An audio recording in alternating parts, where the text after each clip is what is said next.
Foram muitos os portugueses que viveram a clandestinidade no decorrer do Estado Novo. Neste documentário vamos conhecer 3 dos 10 que protagonizaram no Forte Cadeia de Peniche, a 3 de janeiro de 1960, uma das mais marcantes fugas ao regime de Salazar. Esses homens são Jaime Serra, Carlos Costa e Joaquim Gomes, que juntamente com Álvaro Cunhal e outros ativistas do PCP protagonizaram um momento que foi considerado como um dos primeiros passos para a revolução que mais tarde aconteceria em abril de 74. Conheçamos então a clandestinidade. Pela voz de Jaime Serra, foram 27 anos nesta condição. A clandestinidade não quer dizer que esteja escondido, metido num buraco, não é? A clandestinidade é o corte com a família, o corte com os amigos, o corte com distrações, cinema, etc. Não é? Ter o corte com a vida pública, não é? Praticamente, não é? E a vida familiar. Não é? Ora, como era então a vida clandestina? A casa clandestina tinha ter uma aparência legal, normal, não é? Nós estávamos separados da família, mas separados da aliança, tínhamos que arranjar artifícios que dessa ideia que estávamos períodos com a família, não é? Por exemplo, os períodos de Natal e Ano Novo, os períodos das festas, não é? Passávamos fechados em casa, não é? Dávamos ideia, ou sem estar a dar explicações abertas, dando a ideia que tínhamos ido para a família, não é? E era tudo uma vida difícil, porque o dinheiro também era pouco, não é? Muito difícil. E então, no período pós-guerra, aqueles anos que saíram à guerra, foi muito mais difícil porque existia o racionamento. E nós, da clandestinidade, não podíamos ter cartões de racionamento, não é? As condições básicas de subsistência eram, desde logo, a primeira dificuldade dos clandestinos. Joaquim Gomes recorda um dos seus primeiros contactos com Álvaro Cunhal. Na altura, a sua casa era um ponto de apoio, ou seja, tinha por missão apoiar os mais destacados dirigentes do partido. Nesse episódio, a sua casa seria sede para um contacto internacional do PCP. Uma coisa que me afligiu muito a minha companheira era as dificuldades, eu diria, a fome que existia nos próprios dirigentes do partido. As dificuldades eram muitas. Uma vez, o camarada Cunhal estava à espera de 2 camaradas. E eu, nessa altura, não tenho a certeza se eram espanhóis ou se eram outros, mas que ia lá ter uma reunião com eles. E eles faltaram. E a minha companheira fez um almoço para 3, Cunhal e mais 2. Como os visitantes faltavam, o Cunhal comeu o almoço dos 3. Foi a primeira imagem que tivemos, eu e a minha companheira de Cunhal, para além de pequenas conversas, porque nunca vivemos juntos, foi, na realidade, um almoço, foi feito para 3 e o Cunhal comeu todo. Não menos dramática era a inevitável separação entre pais e filhos, de que eram alvo as famílias clandestinas. Outro aspecto difícil da clandestinidade, o aspecto familiar. Nós tivemos 4 filhos, não é? 2 foram pequenos para a clandestinidade, as meninas. Depois nasceram mais 2 na clandestinidade. Isso também cria problemas difíceis, sobretudo o facto das crianças não podiam estar connosco a partir de certa altura. Quando se chegava à idade escolar, colocava-se o problema, as crianças tinham que ir para a escola, não é? Que era obrigatório, não é? Portanto, se uma criança estava em casa à idade escolar, não era normal. Não é? Portanto, aí punha-se já o problema da separação dos filhos. Não é? As duas primeiras filhas que tivemos, não é? Tiveram com a mãe até a certa idade. Não é? Depois, sobretudo na primeira prisão depois de funcionário, eu tive, não é? A minha mulher ficou, quando eu estive preso, ficou em casa da minha mãe, com as filhas. Não é? Depois da fuga de 50, em Peniche, ela foi ter comigo à clandestinidade, tendo a obrigação de deixar as filhas com a avó. Como, enfim, uma grande dor, naturalmente, né, como mãe, mas quando eu, depois de eu estar em liberdade, ela sentiu o dever de se juntar a mim. Né? Jaime Serra leva-nos também a conhecer o dia-a-dia de uma casa clandestina. Escrevia-se à máquina muito nas casas de partido, datilografar as informações, as notícias para o Avante, as informações, às vezes recolhidas também por gravação da Rádio Moscovo, né, para se escrever. Enfim. E para isso utilizava-se, para abafar o som, para não se tornar estranho, estar a escrever à máquina há muito tempo, usava-se umas caixas de madeira onde se metiam as máquinas de escrever. Através de um vidro, né, acompanhava-se a escrita. Portanto, era uma forma de abafar o som das máquinas de escrever.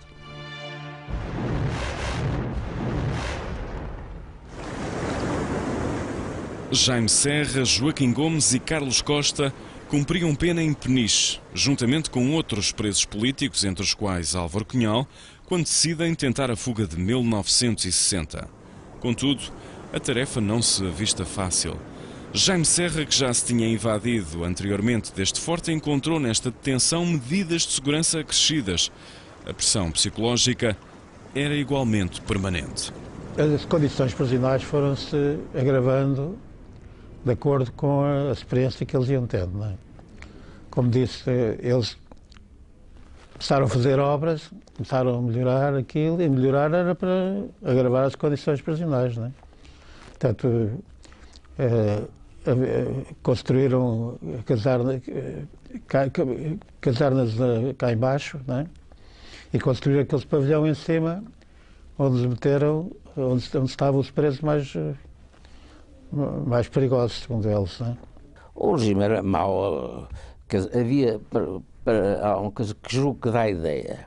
No gabinete do chefe dos guardas, onde nós íamos, e onde todos os guardas iam, estava lá escrito um letreiro que dizia assim: o preso deve ter a sensação de estar permanentemente sob a vigilância do guarda. Quer dizer, o que se tratava era, além das coisas físicas, da pressão psicológica.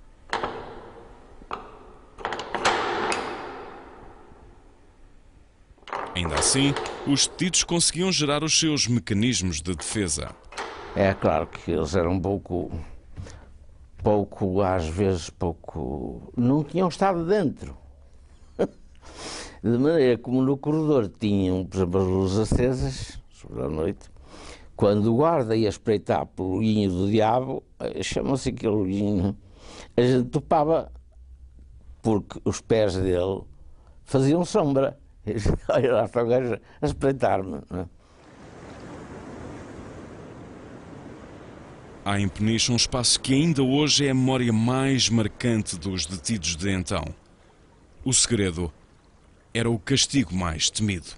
Nesse segredo, o que havia também era apenas uma pedra, não era já uma cama de madeira, era uma pedra para a gente dormir. Agora aquilo tiraram isso tudo, não sei porquê. E ouvia-se perfeitamente aquilo lá, furnas. Ouvia-se, quando o mar estava bravo, ouvia-se penedos que entravam nas furnas a chocar. E o que lá havia apenas era um balde onde nós tínhamos de fazer as nossas necessidades. Levávamos, creio que era uma vez por dia, ou coisa assim, a comida, se não se estivesse a pão e água, porque muitas vezes o castigo era acompanhado de corte na comida. Ora, e perante tantas dificuldades, como era possível física e psicologicamente superar o cativeiro? A questão fundamental que eu acho é a resistência moral, são as convicções da pessoa, não é a resistência física, É claro que a maior parte daqueles que falavam na polícia, nós considerávamos isso uma traição, mesmo que se compreendesse que, enfim, eles não queriam, foram forçados. Alguns, outros, aqueles que se passavam mesmo para a polícia, nós a esses não dizíamos que se portaram mal, não eram apenas expulsos, nós chamávamos rachados. Tinha dois métodos, a tortura, as falas mansas, convencimento, etc. Da prisão de 49 ainda me levaram as filhas, uma filha ao colo, ao pé de mim, quando estava a estátua, né? Coitadinha, as meninas, sozinha, não sei o quê. Eu recusei-me a ceder a tais expressões. Né? E nas prisões seguintes já nem sequer tentava nada. Né? Nem sequer me identificava. Apesar de eu saber que eles sabiam quem eu era, né? Recusava-me a identificar, recusava-me a reconhecer a legalidade da polícia. Né? Portanto, recusava-me a identificar. Impõe-se outra pergunta. Como se esperam, por exemplo, vários dias na posição de estátua? Esse limite é muito, digamos, imposto pelo próprio preso. Não é? Se mostra energia e decisão na posição que toma, é claro, eles não têm interesse em continuar a torturar se há convicção que por aí, por esse caminho, não chegam lá. Não é? É claro que o fio entre a vida e a morte é muito tênue, não é? É por isso eles mataram camaradas nas prisões, exatamente por insistirem, por pensarem que por aí e tal, ainda conseguiram, mais uma tortura, mais isso, olha aquilo.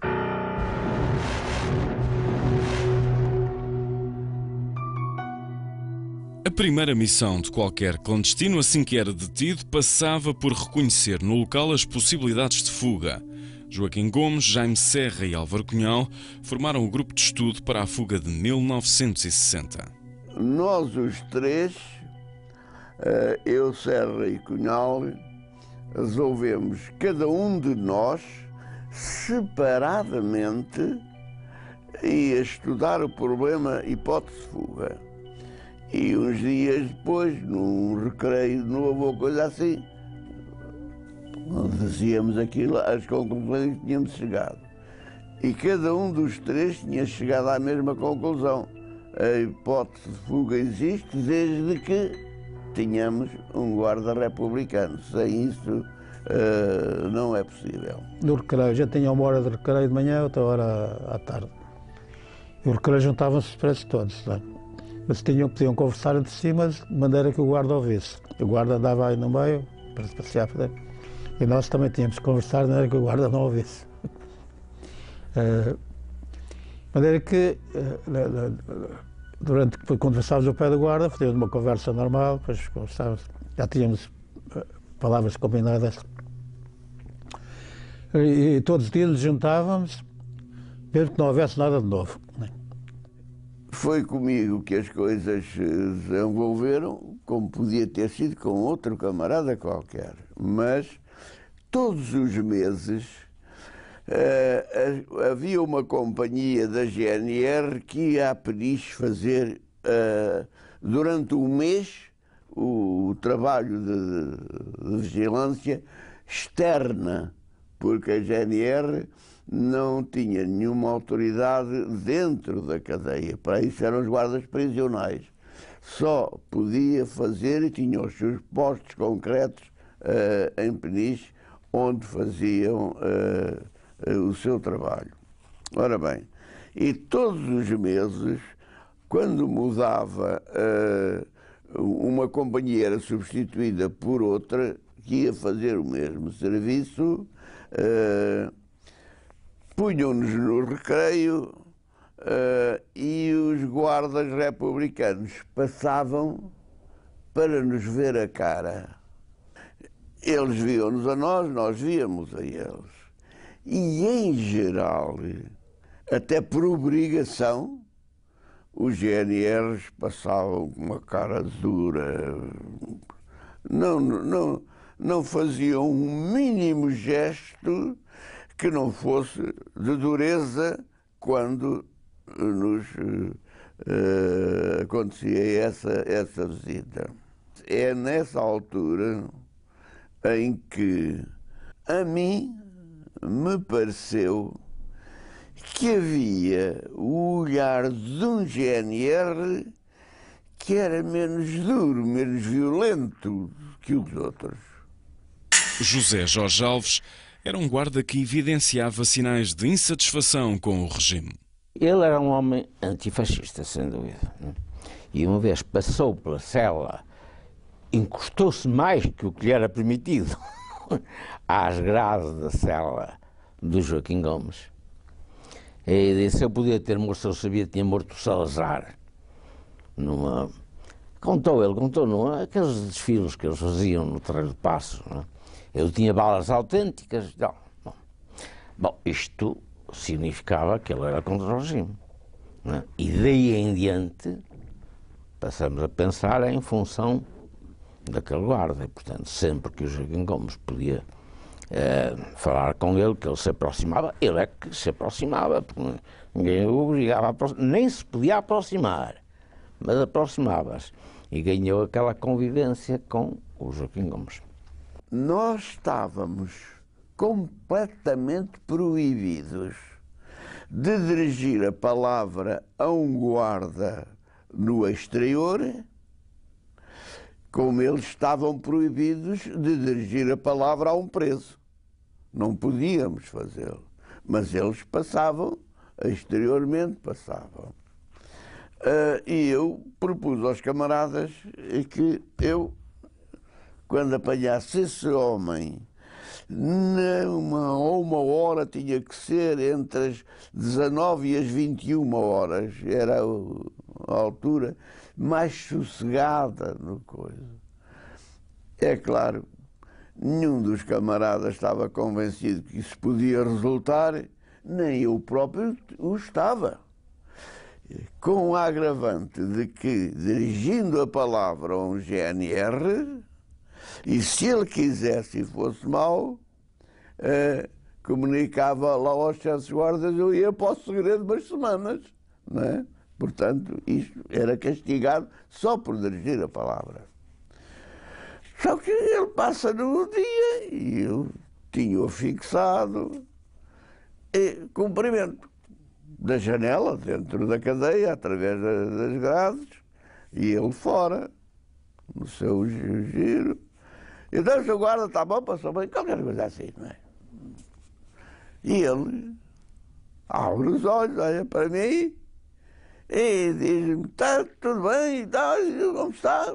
Cumprimentou-me também e tal. E muito rápido, e disse uma coisa extraordinária, que estava contra os presos políticos em Portugal, e especialmente Álvaro Cunhal, que mal fez um homem como Cunhal para estar aí preso e estes anos todos presos. Havia então que comunicar com o exterior sobre a disponibilidade do GNR. O papel mortalha foi o método utilizado. Em tão pequena folha chegavam a ser escritas mensagens com cerca de 40 linhas.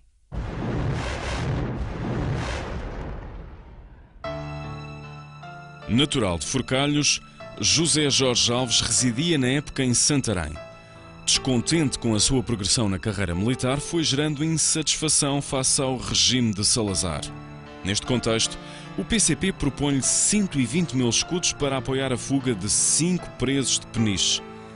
Era efetivamente muito dinheiro para a época, o que também enquadra a absoluta necessidade do PCP de libertar os seus principais quadros políticos, na medida em que a grande maioria se encontrava detida. Era bastante dinheiro, sem dúvida nenhuma, não é? Isto era um pouco, digamos, ele com isto vai perder a reforma, mas nós dávamos-lhe uma importância para que ele não ficasse, ele e a família ficassem assim desarmados, não é?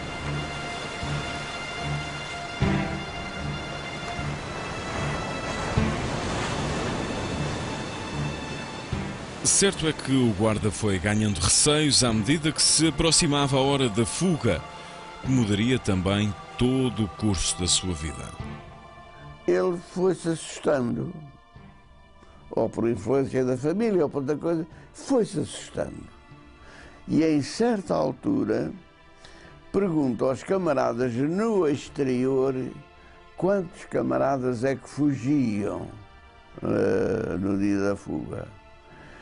E os camaradas que viam o receio com que ele estava, porque nessa altura já estava visto que eram 9 camaradas, portanto, nós dizemos 10 porque o incluía ele depois, naturalmente que os camaradas estavam preocupados. E como estavam preocupados com o receio que ele manifestava, então disseram, não, isto é são 5 ou 6, é uma meia dúzia, se for, e tal. Ora bem, para ver se o tranquilizavam.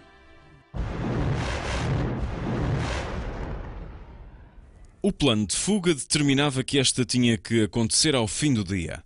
Em simultâneo, José Jorge Alves teria que estar de serviço junto à porta pelos quais os fugitivos abandonariam o pavilhão de detenção. A operação, inicialmente marcada para 10 de janeiro de 1960, seria antecipada uma semana, para o dia 3 de janeiro. Em causa, o mapa de escalas de serviço do guarda Alves. Passou de 10 para o dia 3, mas diz-nos aquilo, creio que com um dia de antecedência, não é? E nós ficámos à rasca, creio que só um ou 2 camaradas, a quem tivemos que comunicar da fuga, é que esteve em desacordo que a fuga se fizesse perante esta situação. O primeiro sinal para a fuga é dado a partir do exterior. Cerca das 19 horas, para em frente ao forte um carro com o porta-bagagens aberto. Era o sinal que do exterior tudo estava a postos para receber os fugitivos. O sinal é dado pelo ator já falecido Rogério Paulo, que não conhecia o objetivo da sua missão. Era assim a lei da clandestinidade. Uma regra fundamental da clandestinidade é cada um sabe o que precisa para a execução das suas tarefas. Não é? Isso não quer dizer que não fale, que não diga as suas opiniões livremente. Mas quanto às coisas precisas, às tarefas precisas, cada um, em princípio, é claro que isto é violado, muitas vezes, mas o princípio é esse.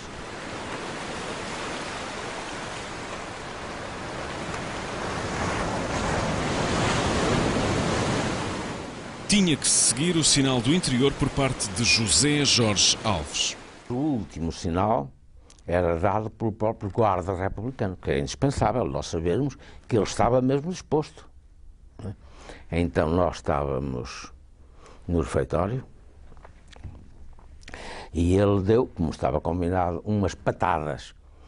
O refeitório tinha uma janela para aquele tal, para o sítio onde estava o Joaquim Gomes, para o sítio a porta para onde fugimos e onde o guarda andava. Eu ali umas patadas, estávamos nós, a hora precisa que foi combinado, estávamos a jantar, ficamos a saber que estava tudo ok, ele também. Ele era indispensável, se tivesse sido trocado o turno dele, ali naquele turno, não podia fazer-se, tinha que esperar pelo turno dele. Não é? Quando foi o sinal exterior, desencadeou-se a Operação Lençóis, não é? E a partir daí era reversível, não é?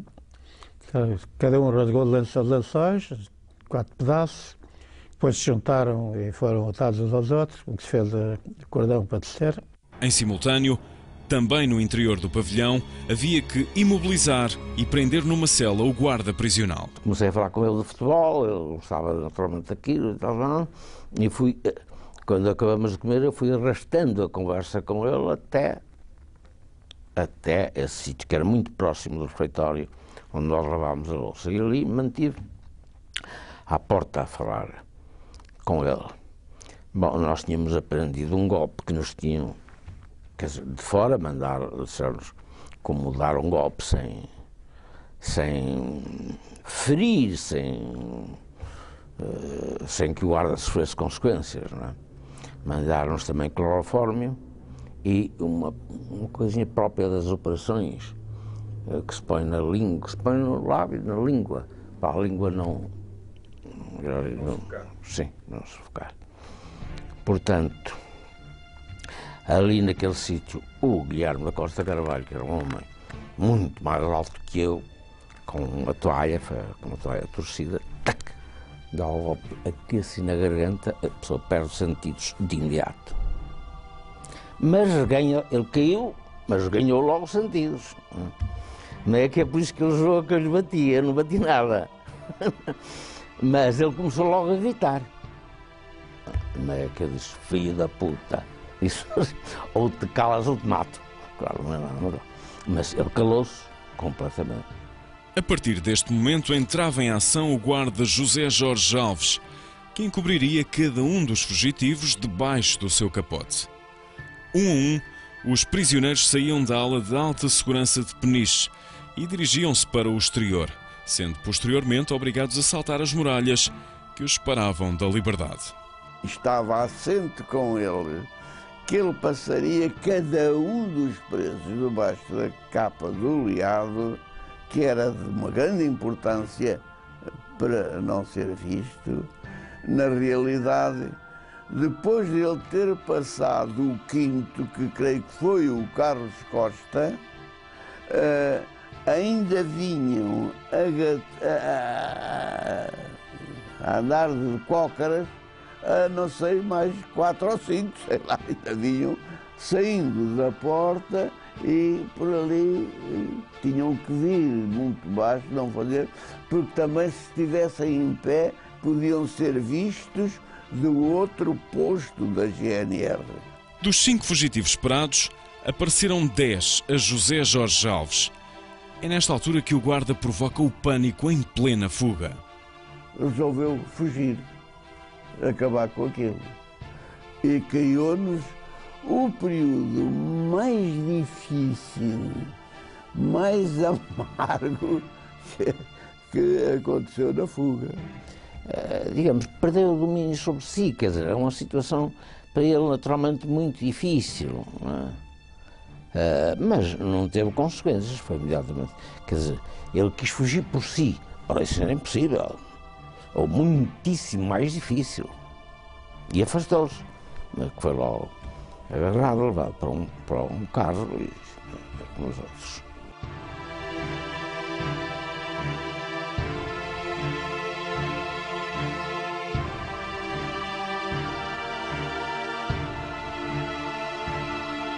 Mas os problemas não tinham terminado.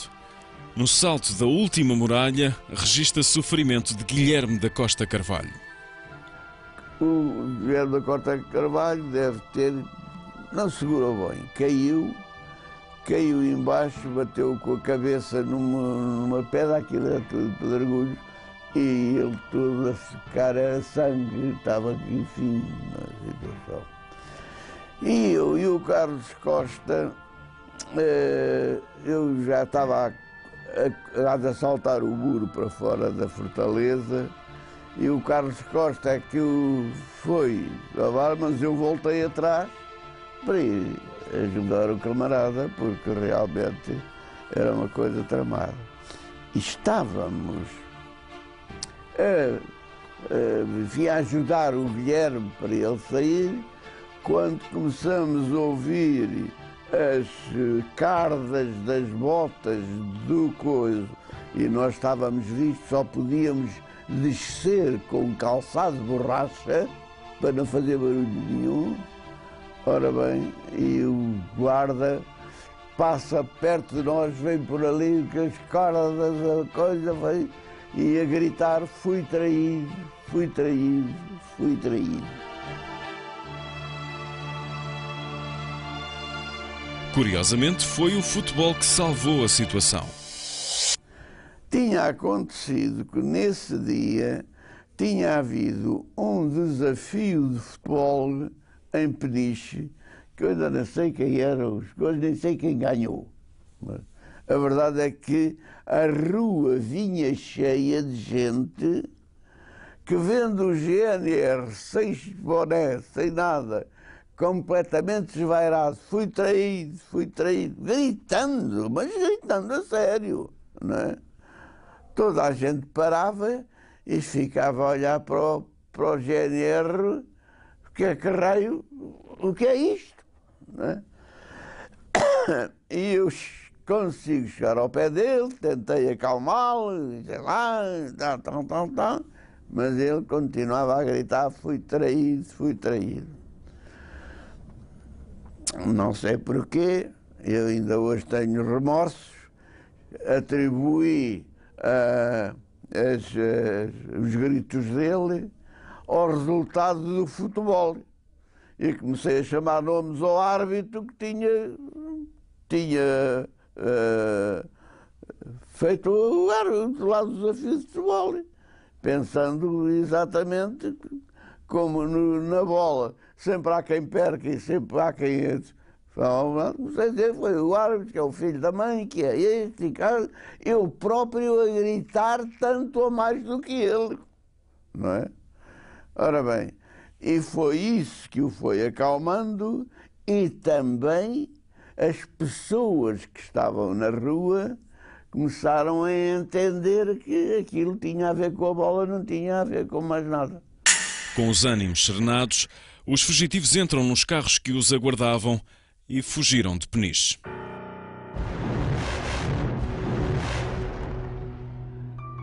A liberdade dos 10 ativistas do PCP foi também o princípio do fim de José Jorge Alves. O exílio na Roménia iria levá-lo ao suicídio em apenas 2 anos. Igualmente perseguida, a sua família veria também todo o dinheiro proveniente da fuga confiscado pela PIDE. Só após o 25 de Abril é que a família voltaria a estar na posse da verba acordada. São evidentes as dificuldades de adaptação de José Jorge Alves à condição de exilado. Pois, mas aquilo também era o problema das coisas que ele queria, especialmente álcool. Porque inicialmente ele tinha dinheiro, mas... O dinheiro foi-lhe apreendido pela PIDE, não é? Que... O dinheiro foi-lhe apreendido pela PIDE, não é? Sim. Ele só volta a receber o dinheiro depois de 74, depois do... Nós sempre acompanhámos, para pagar despesas dele, sempre acompanhámos e fomos... Porquê é que o senhor acha que ele se suicidou? Estava da família, estava fora do país, não sei, não sou capaz de dizer. Agora, julgo que aquilo que ele fez e algumas coisas que praticou não era o homem tão seguro como inicialmente. Portanto, havia ali alguns equilíbrios. Eu posso dizer, não é que... Eu tive uma semana com ele, como já vos disse, e praticamente era quase, não era totalmente, um garrafão de vinho de 5 litros num dia desaparecia. A família dele depois voltou a contatar o partido? Sim, tivemos contato com eles e havia pessoas de família, não é que tenham entrado no partido ou coisa assim, mas que concordavam com a forma como nós tínhamos cumprido tudo o que tínhamos assento com ele, tínhamos de facto cumprido, de modo a que não pudesse ficar pena. Agora, ele é que realmente... Pronto, esse problema da fuga e do fui traído já era uma coisa que na verdade mostra que alguma coisa ali não... O senhor sente que o partido fez tudo o que podia ter feito por ele? Nós podíamos ter feito com ele. Está de acordo com o que tínhamos combinado com ele. E o que tínhamos combinado com ele era defendê-lo portanto, e até já estava visto que ele tinha que ir para o estrangeiro, não podia cá ficar, não é? E tudo isso cumprimos totalmente aquilo que tinha, os compromissos que tínhamos com ele, cumprimos inteiramente. Segundo os seus dirigentes, o PCP fez tudo o que podia por José Jorge Alves. Eu agora estou a falar para a filha, de agora, recentemente. Agora, houve um jornal que lhe pediu uma entrevista à filha, que está em Paris. E ela disse que o pai se degradou, se tornou alcoólico, e portanto depois se suicidou, coisa assim, não é? Portanto, o exílio dele para a Roménia não... Foi para o defender. Exato, mas o senhor não acha que isso tenha nada a ver com o facto dele depois suicidar-se e com... Não tem. E que também não tem a ver com o facto de ele se tornar mais alcoólico ainda? Foram-lhe dadas todas as condições na Roménia, não é? Ele trabalhou numa fábrica como encarregado de uma secção, vivia como qualquer romeno, portanto, não, quer dizer, o partido cumpriu rigorosamente todas as condições com ele, procurou dar-lhe todo o apoio psicológico, tudo. Agora, sabe que o alcoolismo é uma coisa terrível, terrível, e que perturba, ou que pode perturbar profundamente as pessoas. E libertar-se disso não é fácil, não é fácil. De maneira que... E sempre esteve definido que ele iria fugir para a Roménia? Isso estava logo determinado? Sim, nos planos iniciais? Ele tinha de ir para um lado onde pusessem por a mão.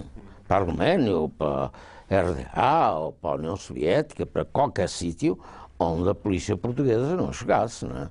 Porque se fosse para Paris ou coisa assim, podia chegar. Embora, por exemplo, disse que o Álvares esteve em Moscou. O Álvares esteve muito mais tempo em Paris do que esteve em Moscou. Mas estava em Paris clandestinamente, mas o Álvares tinha uma experiência de clandestinidade.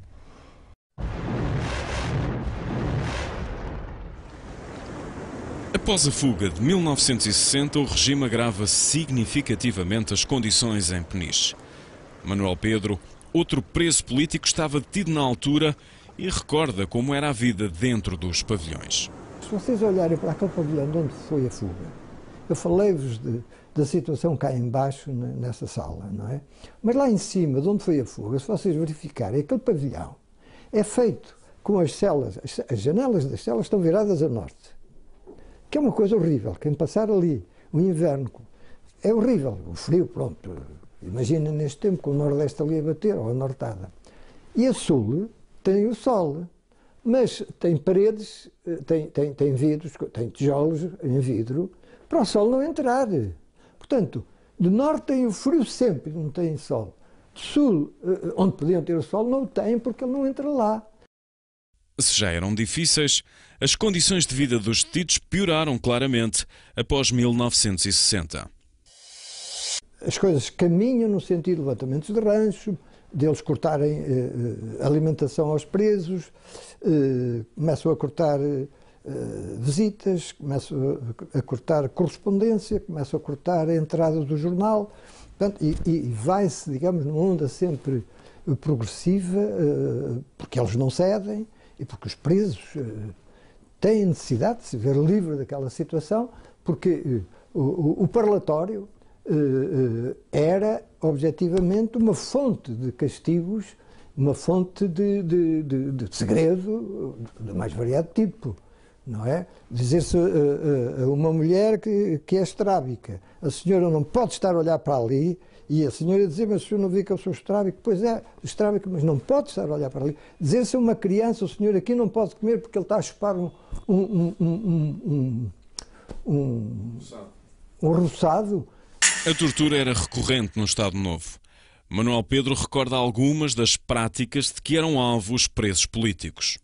A água despejada pela boca, com os joelhos metidos em ripas de 3 faces, e, portanto, os joelhos estão a prenderem para não se poder levantar. Tudo isso, as mulheres no período, e a terem de fazer as necessidades na sala, e a terem de limpar as necessidades com as próprias roupas. Então, isso não foi de cá. Estar na tortura, 18 dias e 18 noites, em que o Gervásio dizia ele ao Manel de nunca mais a tortura do sono. Espancamento, ele tinha sido espancado barbaramente numa outra prisão, ele dizia, epá, chegou aos 18 dias e ele dizia: eu só queria morrer.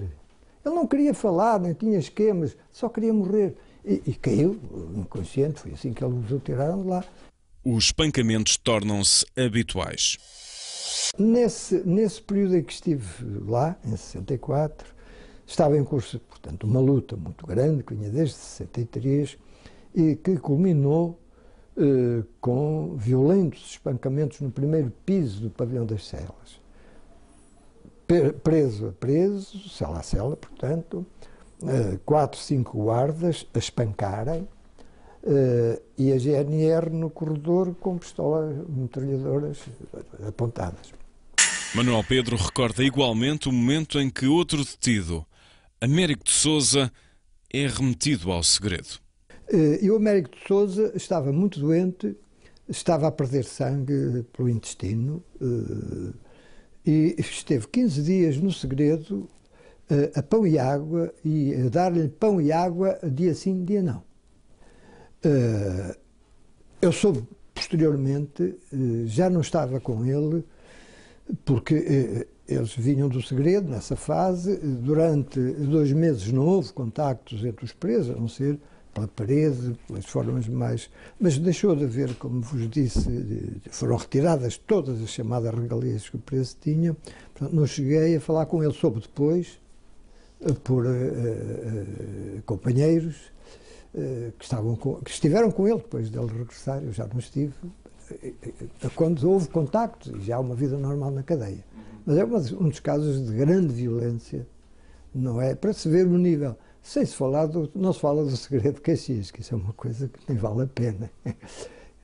Portanto, a malta fumava continuamente, porque aquilo era num subsolo, onde se ouviam as ratas na retrete, não havia luz, e a umidade era tanta que a malta que ia para lá, que já sabia que era assim, levava um cigarro aceso, acendia um cigarro, e acendia cigarro após cigarro, porque os fósforos, passado 1 hora, já não acendiam. Não é? E quando saíam de lá, só ia lá a guarda para levar o pequeno almoço, o jantar, e quando saíam de lá vinham agarrados à guarda porque já não viam. Vinham de uma escuridão de 8, 10, 15 dias ou mais, e entravam a enfrentar a luz do dia, não aguentavam, e era o guarda que os acompanhava. Igualmente permanente era a tortura psicológica. Tínhamos aquilo que se chamava uma sala de convívio. Portanto, eram 4 mesas, nós éramos 14 presos, 14 celas, e o guarda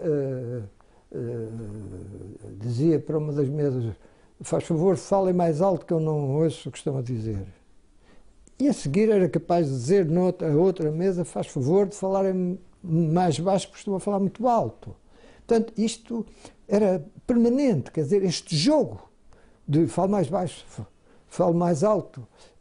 No parlatório era assim, vocês estão a ver o que é um parlatório em que há crianças, há os familiares, e nós estamos ali ao lado uns dos outros. Temos que falar para que o parceiro ao lado não ouça. E temos o guarda com um pé no banco encostado a nós, e está a dizer: fala mais alto que eu não estou a ouvir, lá para fora.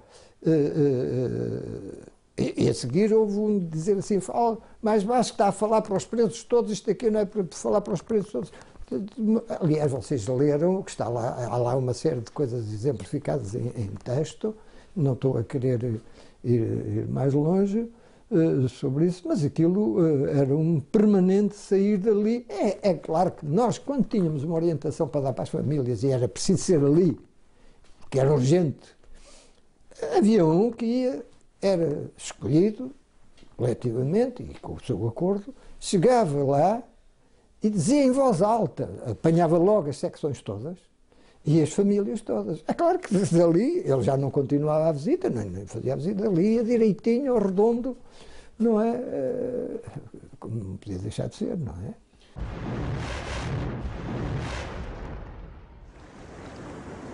Propomos-lhe agora uma visita guiada pelo Forte de Peniche, na atualidade.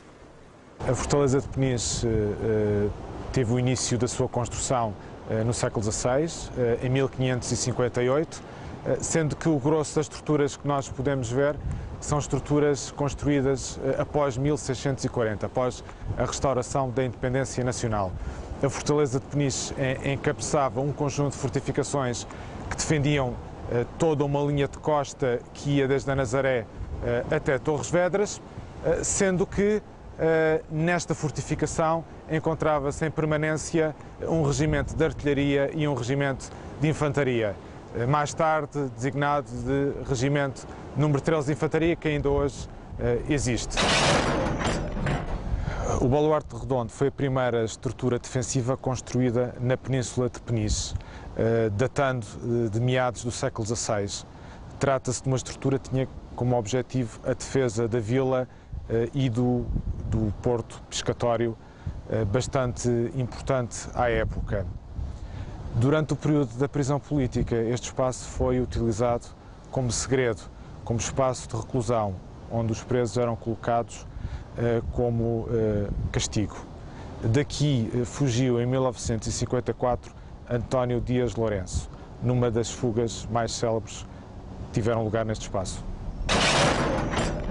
Estamos no parlatório, uma estrutura, como o próprio nome indica, era uma estrutura que permitia o contacto dos presos políticos, colocados aqui neste estabelecimento prisional, com os seus familiares e amigos. Trata-se de um espaço que foi construído em 1967, substituindo um outro espaço anterior.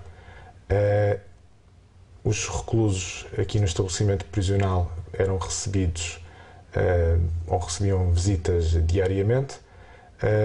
Essas visitas tinham a duração habitual de 2 horas, no entanto, em muitas das situações acabava por a visita ter apenas 15 minutos. Sendo que havia uma particularidade, todas as visitas eram monitorizadas por um guarda prisional que estava presente e que ouvia a conversa que era estabelecida entre os familiares e o recluso. Tratando-se de uma fortificação seiscentista, a Fortaleza de Peniche recebeu em vários momentos da sua longa história vários presos, nomeadamente de índole política. Durante as guerras liberais recebeu absolutistas e liberais. Também mais tarde recebeu refugiados boers. Mais tarde ainda, já durante a Primeira Guerra Mundial, acaba por receber prisioneiros alemães e austríacos. E em 1936 é criado neste espaço o chamado Depósito dos Presos de Peniche, que não é mais do que o estabelecimento que vinha reutilizar as estruturas da antiga prisão política e que mais tarde vai dar origem à chamada cadeia do Forte de Peniche, que ao fim e ao cabo é o estabelecimento que hoje conhecemos, com 3 blocos construídos segundo os modelos da arquitetura prisional norte-americana. Bloco A, Bloco B e Bloco C, sendo que o Bloco C era o bloco de alta segurança no qual ou a partir do qual se deu a célebre fuga de 3 de janeiro de 1960. Em 1984 é criado no Bloco C da antiga prisão política o Museu Municipal de Peniche. Trata-se de um espaço que evoca as memórias ligadas à história e à etnografia local, com destaque para as coleções de pesca e construção naval, arqueologia, renda de bilros, temáticas que estão muito associadas à história do concelho de Peniche.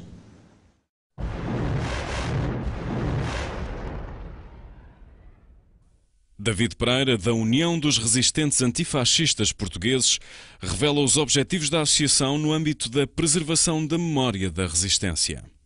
É necessário contribuir para que, de acordo com as novas tendências que na museologia existem, para dar essa preservação, também aos futuros visitantes que se dirijam àquele espaço, poder transmitir tudo aquilo que foi a vida prisional naquele espaço, que muitos dos depoimentos dos resistentes antifascistas têm documentado como de uma grande violência e de uma grande brutalidade que era pensada e que era trabalhada pelo próprio regime fascista, com técnicas que tentavam impor o sofrimento e a humilhação e a quebra da própria resistência antifascista e, portanto, nós consideramos que esse aspecto é fundamental na edificação de um futuro Museu da Resistência e da luta pela liberdade.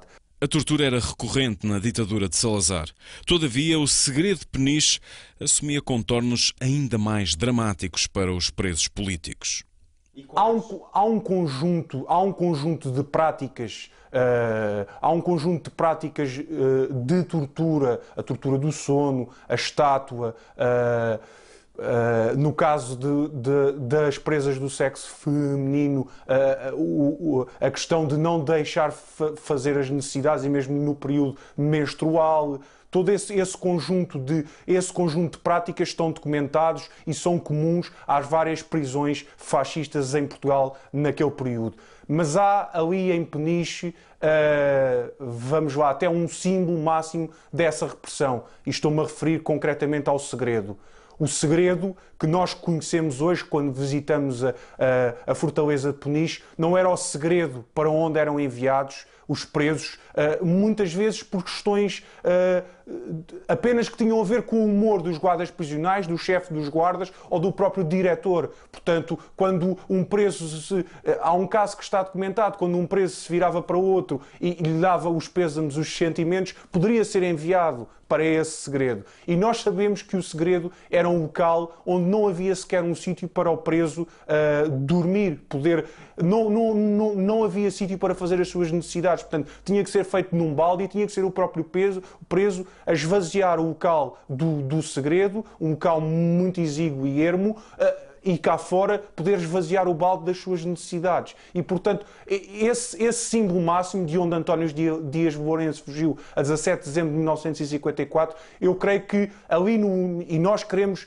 que ali naquele aspecto concreto da Fortaleza e da prisão de Peniche, é singular nessa prática cotidiana de infligir o máximo de sofrimento àqueles presos políticos e de lhes quebrar e de os quebrar e de os levar à resignação e à destruição da resistência antifascista, que não houve um único dia que isso tivesse acontecido. Portanto, como se diz na canção, houve sempre alguém que resistiu, houve sempre alguém que disse não. E isso aconteceu também dentro da prisão de Peniche. No fundo, aquilo que o nosso projeto e que o protocolo que está firmado com a Câmara Municipal de Peniche procura levar a efeito é exatamente a transmissão desse conhecimento. Por seu lado, o presidente da Associação Aurélio Santos revela o trabalho desenvolvido no âmbito da melhoria das condições disponibilizadas aos visitantes do Forte de Peniche.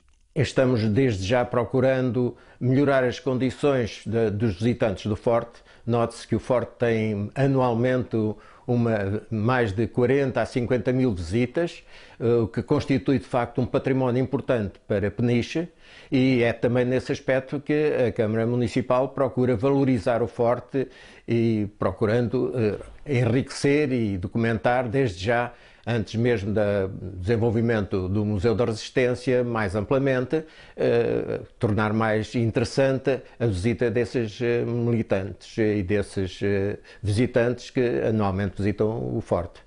É nesse aspecto também que nós estamos trabalhando, e sobre isso creio que o Dr. David Pereira poderá falar mais desenvolvidamente, dos passos que já foram dados e que estão sendo dados atualmente para a concretização desse melhoramento do Museu da Resistência que desde já estamos procurando realizar.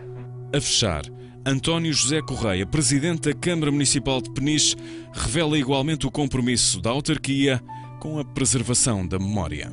Peniche tem também essa outra responsabilidade, ou seja, se tem aqui um património que é um património nacional, a ação que deve desenvolver, ela deve ser também de modo a que essa preservação da memória seja partilhada com todos os escalões etários e particularmente com aqueles que são mais novos, porque nem sempre os manuais retratam da forma como deveriam retratar daquilo que foi este período. Daí que seja dada uma particular atenção também aqui aos espaços, aos conteúdos, e posso dizer que dos milhares de pessoas que vêm aqui, muitos deles são jovens, são crianças e que são trazidos aqui também pelas escolas, na prática pelos educadores que valorizam essa componente da nossa história.